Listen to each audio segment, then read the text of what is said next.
Hello guys, learning आई के YouTube channel में आप सभी का बहुत बहुत स्वागत है। मेरा नाम है अविनाश प्रताप सिंह और हम इस सीरीज में इन्वायरमेंट पढ़ रहे हैं। हमने लास्ट के लेक्चर्स में चैप्टर 14 के पार्ट 1 और पार्ट 2 देखे थे। This is going to be the part third of chapter 14। तो चलिए शुरू करते हैं। सो हम चैप्टर 14 में वाटर पोल्यूशन देख रहे थे, तो अब हम देख रहे हैं वाटर पोल्यूशन के कंट्रोल मेजर्स क्या क्या हैं। तो इसमें सबसे पहला हमारा कंट्रोल मेजर क्या है? बायो रीमीडिएशन। तो बायो रीमीडिएशन क्या होता है कि माइक्रो ऑर्गेनिज्म का यूज़ करके जो हमारे पॉल्यूटेंट्स हैं इन्वायरमेंट में या कंटामिनेंट्स हैं उनको लेस टॉक्सिक फॉर्म में चेंज किया जाए। अब ये लेस टॉक्सिक फॉर्म क्या होता है? यूजुअली डिग्रेड होता है जब प्रोसेस में कोई भी जो हमारा मटेरियल है या कंटामिनेंट है, तो वो एक स्टेबल फॉर्म में चेंज हो जाता है, राइट। तो इसी प्रोसेस को हम क्या बोलते हैं? बायो रीमीडिएशन। तो माइक्रो ऑर्गेनिज्म में क्या क्या है हमारे? फंगी और बैक्टीरिया, है ना। तो वायरस नहीं होता है, ये बात आपको याद रखनी है। वायरस यूज़ नहीं होता इस प्रोसेस में। इट इज़ ओनली बैक्टीरिया या फिर फंगी। फिर जो माइक्रो ऑर्गेनिज्म हम यूज़ करते हैं बायो रीमीडिएशन प्रोसेस में, ये अलग से डिज़ाइन भी किए जा सकते हैं जेनेटिक इंजीनियरिंग टेक्निक का यूज़ करके, है ना। मतलब अगर कोई एक टाइप का कंटामिनेंट है, उसको डिग्रेड करना है, तो साइंटिस्ट जेनेटिक इंजीनियरिंग टेक्निक का यूज़ करके उसके उसको डिग्रेड करने वाला बैक्टीरिया बना भी सकते हैं। तो ये बायो रीमीडिएशन टेक्निक दो टाइप की होती है, एक इन सीटू होती है और एक एक्स सीटू होती है। तो इन सीटू का क्या मतलब होता है? एट द साइट, कि मतलब जहाँ पे पोल्यूशन हो रहा है वहीं पे उसका ट्रीटमेंट करना। तो इसमें कौन कौन सी प्रोसेस है? बायो वेंटिंग।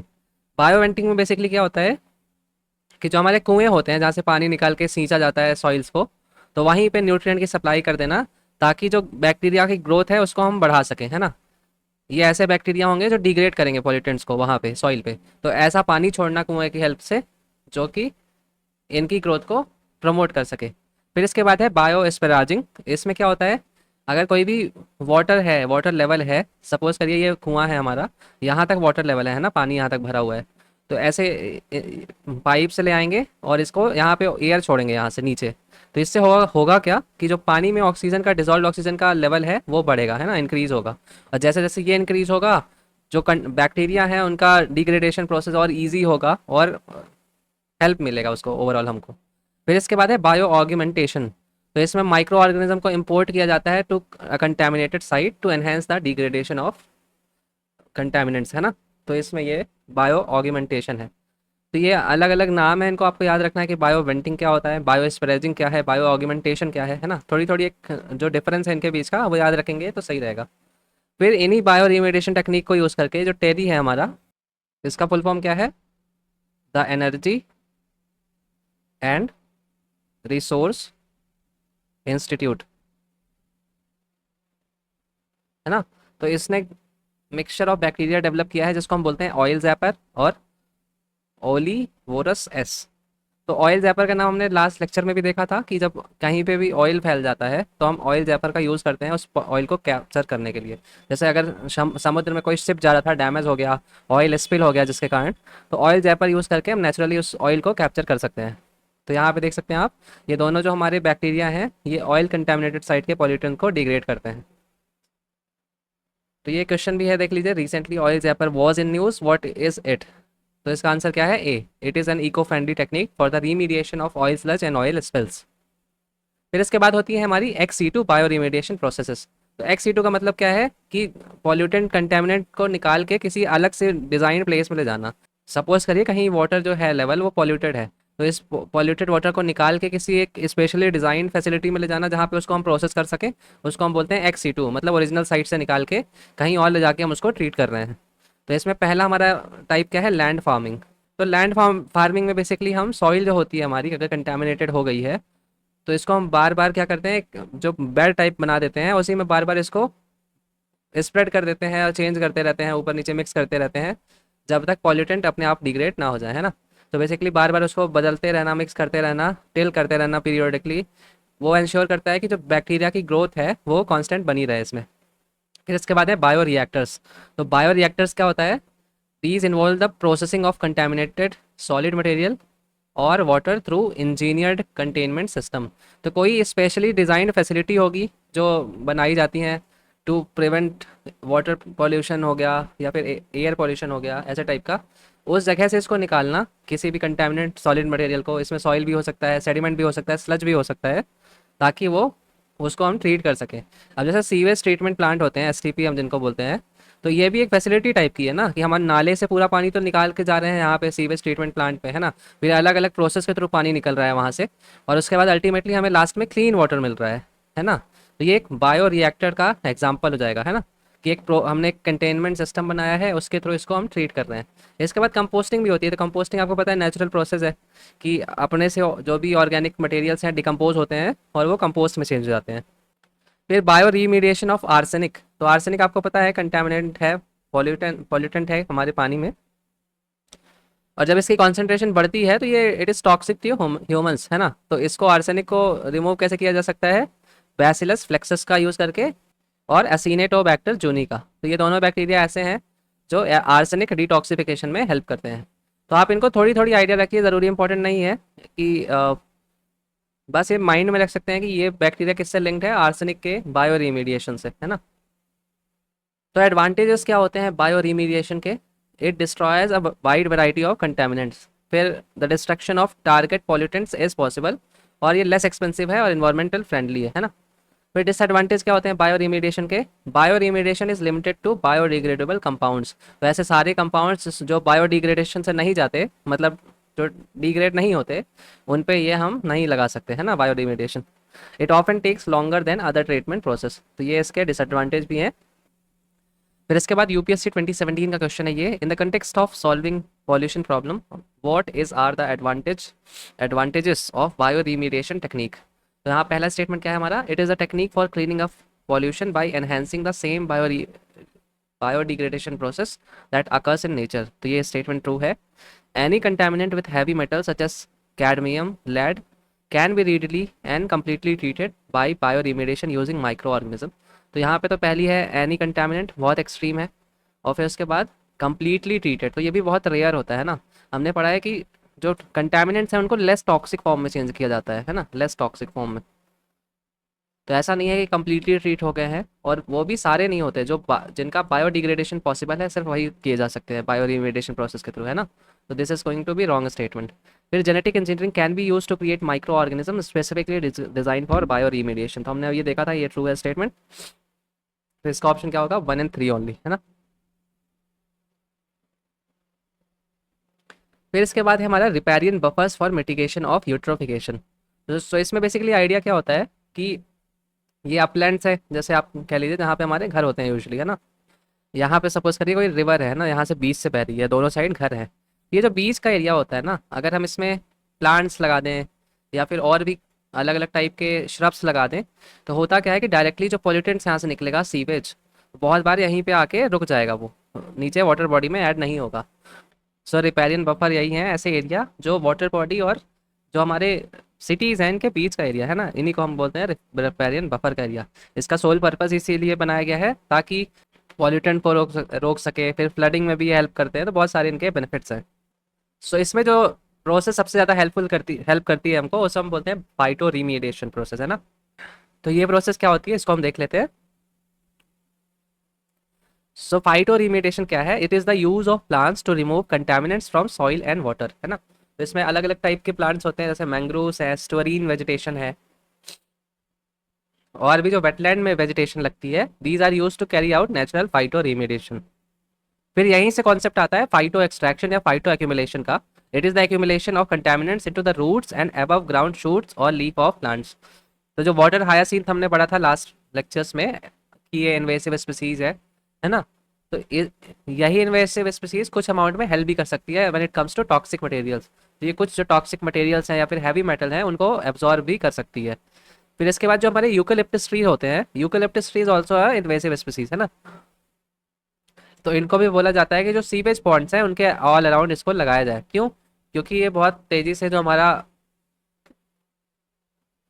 वेस्ट वाटर होता है एक्सेस वाला, उसको एब्जॉर्ब करता है और प्योर वाटर वेपर्स एटमॉस्फेयर में रिलीज करता है ना। तो आपको आइडिया लग गया होगा कि अलग अलग हमारे प्लांट्स हैं जिनको हम यूज करके कैप्चर कर सकते हैं जो हमारे पॉल्यूटेंट है उनकी रूट में, उनकी स्टेम में, ताकि जो हमारा पानी है या वाटर बॉडी है उसमें उससे पॉल्यूशन कम हो सके।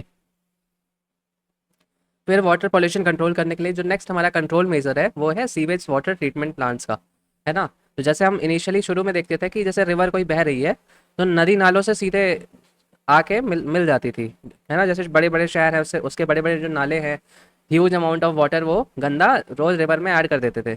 इससे क्या हमारी सारी रिवर पोल्यूटेड हो गई थी ऑलमोस्ट। जैसे गंगा रिवर है और भी बड़ी बड़ी रिवर्स हैं, हमारी पॉल्यूशन का मेजर सोर्स यही होता था, है ना। तो अब गवर्नमेंट कोशिश क्या कर रही है कि हर सिटी के around sewage water treatment plants लगाने की कोशिश की जा रही है। इसका आइडिया क्या है कि जितना भी वाटर निकलता है सीवेज का, पहले उसको ट्रीट किया जाए, फिर उसके बाद ही उसको अगर नदी में ऐड करना है तो नदी में ऐड करो, अदरवाइज यूज़ करना है सिटी पर्पज़ के लिए तो उसको भी यूज़ कर सकते हो। तो अभी भी पूरे इंडिया में है नहीं ये, अभी भी बहुत सारे चैलेंजेस हैं, इसलिए रिवर्स हमारी क्लीन नहीं हो पाई हैं, बट गवर्नमेंट इस डायरेक्शन में बढ़ रही है। तो अब हम देखते हैं सीवेज ट्रीटमेंट प्लांट्स यूजली काम कैसे करता है ना। तो आपको पता होगा जो सीवेज वाटर है हमारा, उसमें तो हर टाइप के बैक्टीरिया भी रहेंगे, वायरस भी रहेगा, फंगी भी रहेगा, फिर मिनरल्स भी रहते हैं, हैवी मेटल्स भी रहते हैं इसमें। तो every kind of waste is found in sewage water, है ना।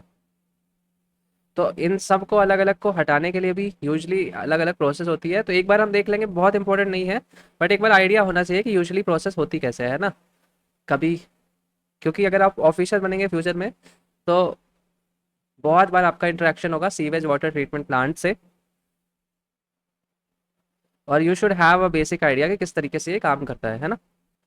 तो हमारी सबसे पहली प्रोसेस क्या होती है, जो सीवेज वाटर आता है उसको हम कोआगुलेट करते हैं। कोआगुलेट मतलब जो छोटे छोटे उसमें डस्ट पार्टिकल होंगे, उसको हम बड़ा बनाने की कोशिश करेंगे। तो इसमें कौन कौन से कोआगुलेंट्स ऐड किए जाते हैं? एल्युमिनियम सल्फेट, जिसे हम अलम बोलते हैं, फेरिक सल्फेट और सोडियम एल्यूमिनेट, है ना। तो इनको अनट्रीटेड वाटर में डाल दिया जाता है। उससे होता क्या है, जो छोटे छोटे डस्ट पार्टिकल है वो बड़े होने लगते हैं ना, ऐसे बड़े बड़े। तो ये फिर इवेंचुअली बड़े होते होते इतने बड़े बड़े फॉर्म में चेंज हो जाएंगे, जिसे हम बोलते हैं फ्लॉक्स, है ना। तो फ्लॉक्स जब ये बड़े फॉर्म में हो जाते हैं तो इनको निकालना भी ईजी हो जाता है, चाहे सेल्ट्रेशन हो या फिल्ट्रेशन के थ्रू हो जाए। तो अलग अलग प्रोसेस की तरह हम इसको बाद में निकाल सकते हैं। तो पहली हमारी प्रोसेस होती है कोआगुलेशन की। इसको फ्लॉक्यूलेशन भी बोलते हैं, क्योंकि एट द एंड इसके फ्लॉक्स निकलते हैं ना, जो बड़े जो हमारे डस्ट के पार्टिकल्स होते हैं डर्ट के, उनको हम फ्लॉक्स बोलते हैं, इसलिए फ्लॉकुलेशन भी आप इसको बोल सकते हैं। फिर इसके बाद होती है फिल्ट्रेशन की प्रोसेस। तो फिल्ट्रेशन, जो इसमें फिल्टर्स यूज़ किए जाते हैं सीवेज ट्रीटमेंट प्लांट्स में, वो बने किसके होते हैं? सैंड के, ग्रेवल भी होता है, सम केसेस में कोल भी मिलेगा क्रस्ट वाला आपको, है ना। तो ये इम्प्योरिटीज़ जो होती हैं वाटर में उसको कलेक्ट कर लेता है, और जो हम बाद में डिसइंफेक्शन भी करते हैं उसकी इफेक्टिवनेस को भी बढ़ाता है। फिर इसके बाद प्रोसेस होती है सेडिमेंटेशन की, है ना। सो फ्लॉक्स बनने के बाद इसी पानी को एक ऐसे एरिया में भेजा जाएगा जहाँ पे पानी बहुत स्लोली मूव करता है ना, बहुत स्लोली मूव करेगा। तो उससे क्या होगा कि जो ये जो डर्ट के पार्टिकल्स हैं, फ्लॉक्स हैं जो हमारे, ये नीचे स्लज के फॉर्म में बैठना शुरू हो जाएंगे, है ना। और जो क्लीन वाटर है वो ऊपर से निकलता रहेगा, और नीचे डर्ट हमारी इकट्ठा होती रहेगी। फिर इसके बाद क्या प्रोसेस होती है? डिसइंफेक्शन की। जो क्लीन वाटर यहाँ से निकल गया हमारा, उसको हम डिसइंफेक्ट करते हैं। क्यों? क्योंकि उसमें बहुत सारे पैथोजेंस होते हैं, बैक्टीरिया होते हैं, जो अगर नॉर्मली चले जाएँ तो नुकसान करेंगे ह्यूमंस को। तो अब हम उसको डिसइंफेक्शन करते हैं, मतलब वी मेक श्योर कि जो पैथोजेंस हैं इस पानी में वो खत्म हो जाए, है ना। तो सबसे पहला जो सबसे मेन है हमारा वो है क्लोरीन। तो क्लोरीन मेनली यूज़ किया जाता है क्योंकि बहुत इफेक्टिव डिसइंफेक्टेंट है ये, और इसकी जो कॉन्सेंट्रेशन है वो भी मेंटेन की जा सकती है एक ऐसे क्वांटिटी में, ताकि हमारा जो बायोलॉजिकल कंटेमिनेंट्स है पानी में वो ना बढ़े। तो ये जो पानी में हम प्रोसेस ऐड करते हैं क्लोरीन को, इसको हम क्या बोलते हैं? क्लोरीनेशन, इस पूरी प्रोसेस को, है ना। Chlorination is the addition of chlorine compounds to drinking water. हालांकि अगर हमने इसके पहले वाली प्रोसेस अगर फॉलो नहीं की है, सेडिमेंटेशन और जो कोआगुलेशन वगैरह हुई थी शुरू में, फिल्ट्रेशन हुई थी, अगर वो सब आपने नहीं किया है, तो उस केस में क्लोरीन जो है क्लोरोफॉर्म में चेंज हो सकता है ना, इम्प्योरिटीज़ के साथ मिलके, या फिर और भी किसी ऐसे बाई प्रोडक्ट में चेंज हो सकता है जो ह्यूमंस को हार्म पहुंचाते हैं। तो इसीलिए शुरू से पूरी प्रोसेस फॉलो करते आना इज़ ए कंपलसरी प्रोसेस। फिर दूसरा डिसइंफेक्टेंट क्या है हमारा? Ozone gas. But ozone gas के साथ प्रॉब्लम ये है, क्योंकि ये अनस्टेबल होती है, तो इसको स्टोर नहीं कह सकते इसको। वहीं सीवेज ट्रीटमेंट प्लांट में ही अगर बन रही है तो ठीक है, और ये इसीलिए एक्सपेंसिव हो जाती है क्योंकि हर जगह आप मशीन नहीं लगा सकते, है ना। तो ozone gas is expensive than chlorine. लेकिन ओजोन गैस का एडवांटेज भी है, क्योंकि ये टेस्ट नहीं चेंज करता। वहीं पे जो क्लोरीन वाला वाटर रहेगा, जो क्लोरीन से ट्रीटेड हुआ है, जो हमारे घरों में भी बहुत बार आता है, उसका एक स्पेसिफिक टेस्ट भी होता है ना? लेकिन ओजोन में वो सारी प्रॉब्लम्स नहीं है। फिर इसके बाद नेक्स्ट प्रोसेस प्रोसेस है हमारी फ्लोराइडेशन। तो इसमें आप बेसिकली हम क्या करते हैं, कि जो हमारे वाटर में फ्लोराइड प्रेजेंट होता है उसकी कॉन्सेंट्रेशन को कम या ज़्यादा करने की कोशिश करते हैं, है ना। तो यूजुअली अगर ज़्यादा क्वांटिटी में फ्लोराइड रहेगा तो उससे हमें क्या होता है, फ्लोरोसिस, है ना, डिसइंटीग्रेशन ऑफ बोन्स। तो इसीलिए वी मेक श्योर कि बहुत ज़्यादा क्वांटिटी में फ्लोराइड नहीं जा रहा है। तो इसके लिए डीफ्लोरिनेशन प्रोसेस हो रही है ना। इसमें हम कौन कौन से केमिकल्स यूज़ कर रहे हैं, एलम यूज़ कर रहे हैं, लाइम यूज़ कर रहे हैं, सोडियम कार्बोनेट यूज़ कर रहे हैं, ब्लीचिंग पाउडर यूज़ कर रहे हैं, ताकि फ्लोराइड की कॉन्सेंट्रेशन को कंट्रोल कर सके। फिर यहाँ पे डिजायर्ड लिमिट्स आप देख सकते हैं, 1 mg/लीटर। इसके बाद पीएच करेक्शन की भी प्रोसेस होती है। इसके लिए कौन सा केमिकल यूज़ किया जाता है, लाइम, है ना। फिर इसके बाद रिमूवल ऑफ आयरन होता है, क्योंकि बहुत पार्ट्स हमारे जो इंडिया के हैं, स्पेशली नॉर्थ ईस्ट है या फिर राजस्थान का रीजन हो गया, यहाँ पे आयरन की कॉन्सेंट्रेशन पानी में देखने को मिलती है ज़्यादा। इसलिए आयरन को भी निकालना ज़रूरी है।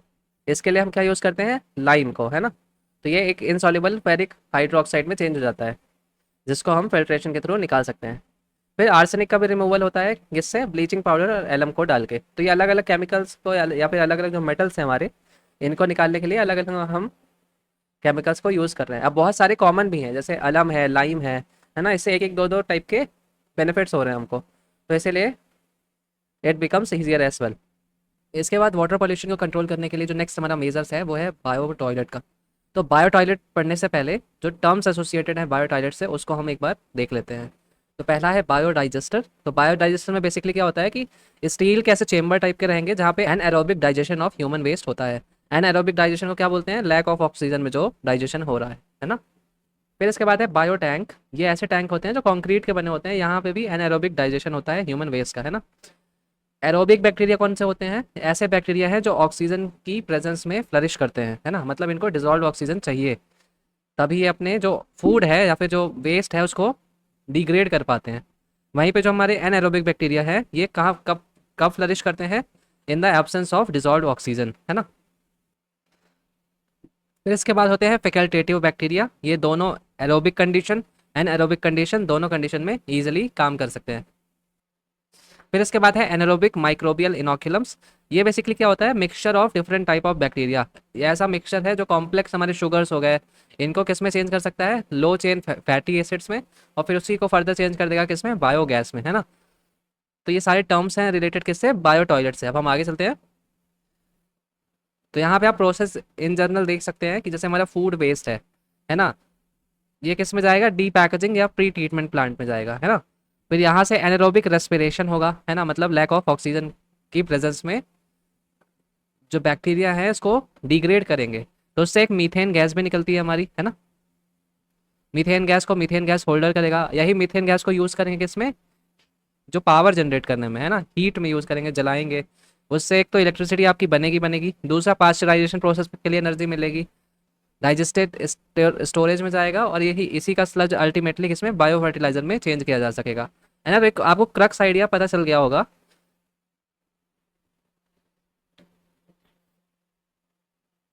कि हो क्या रहा है, कि हम वेस्ट को ला रहे हैं एनरोबिक कंडीशन में, उसको बैक्टीरिया के साथ ट्रीट करवा रहे हैं।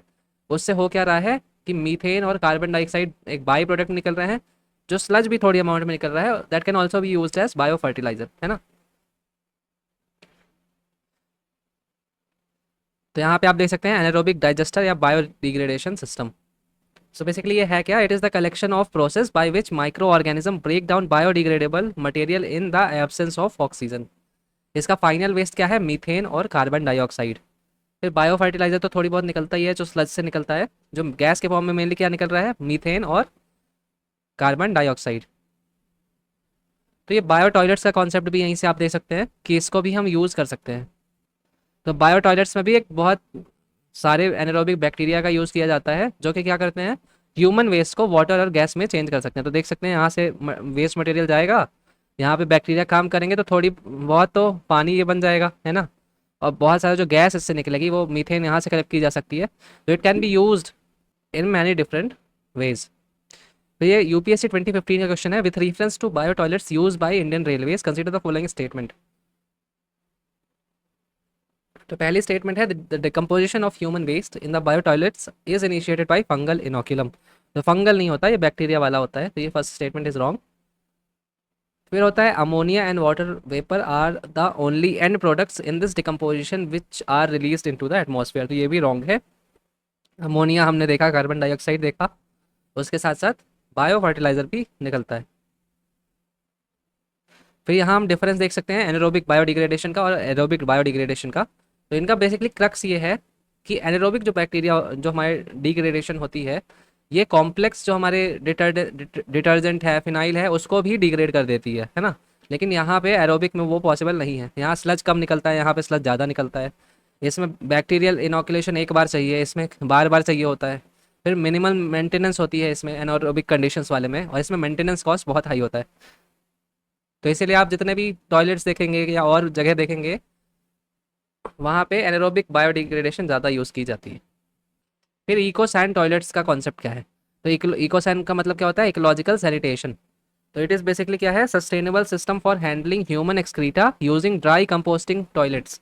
तो इसमें होता क्या है कि ये प्रोसेस के थ्रू चेंज किस में हो जाता है? नेचुरल फर्टिलाइजर्स में, है ना। जो हमारा ह्यूमन वेस्ट है उसको आप नेचुरल फर्टिलाइजर में चेंज कर सकते हैं, फील्ड में यूज़ कर सकते हैं।